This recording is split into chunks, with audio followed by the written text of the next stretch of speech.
I'm sure everyone here has used the internet before. It is the place that connects the whole world.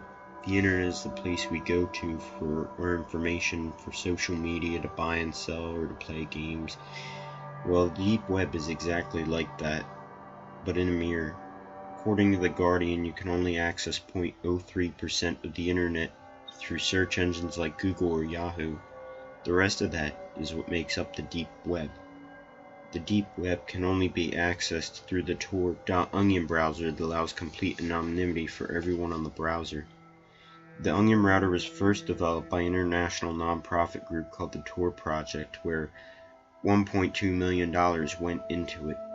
The governments and their programs have had no success breaching the secure servers.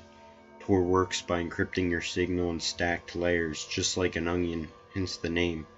Tor encrypts the data multiple times and bounces it through a series of successive and randomly selected Tor relays until it reaches your destination. The deep web, like the regular internet, is used by the whole world. Being that it's anonymous and unrestricted, there have been many journalists and government agents who've used it. Journalists may use the deep web to talk to each other in places where media is restricted. China and North Korea are an example. There have been pictures of inside North Korean palace and classrooms. You get to go inside and view other off-limit places. One example for when it helped the government is when in August 2013, the U.S. government intercepted messages sent among senior al-Qaeda officials that discussed U.S. embassies as their target. The government was monitoring anonymous email service, kind of like Hotmail.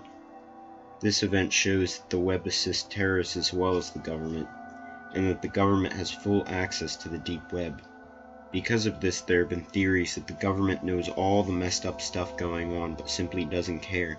However, to be fair, even every time they shut down a page, one will pop up to replace it just as quickly. The deep web services are very unique. The deep web uses a unique currency system called Bitcoin. One full Bitcoin equals 255 US dollars and 230 euros. It's like PayPal for the deep web.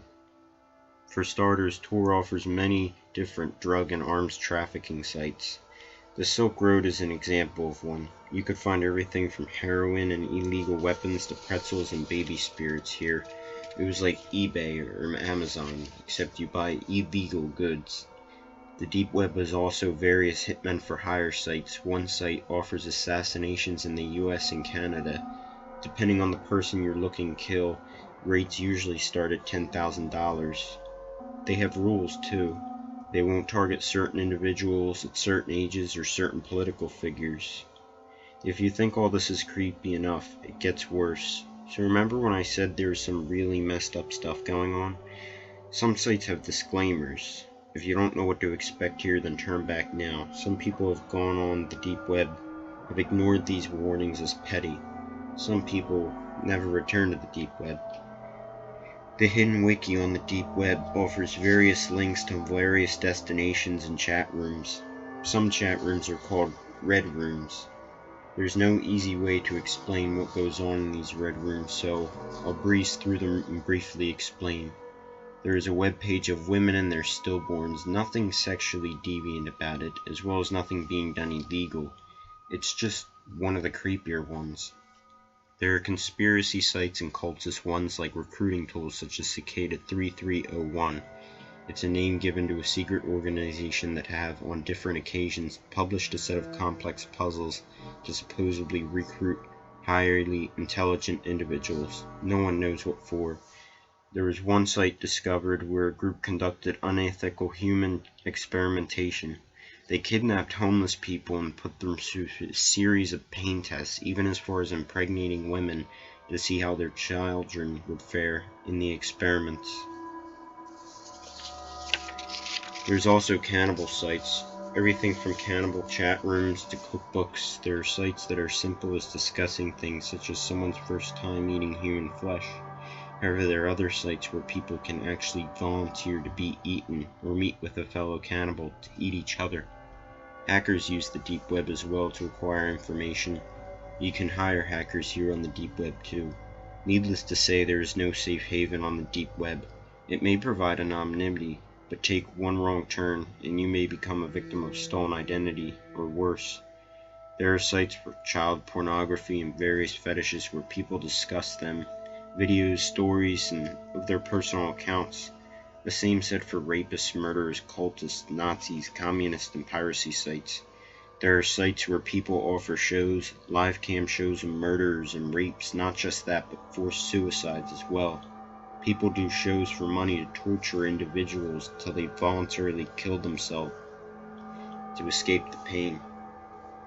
This is why the deep web is called dark, why people never go there, or why some do.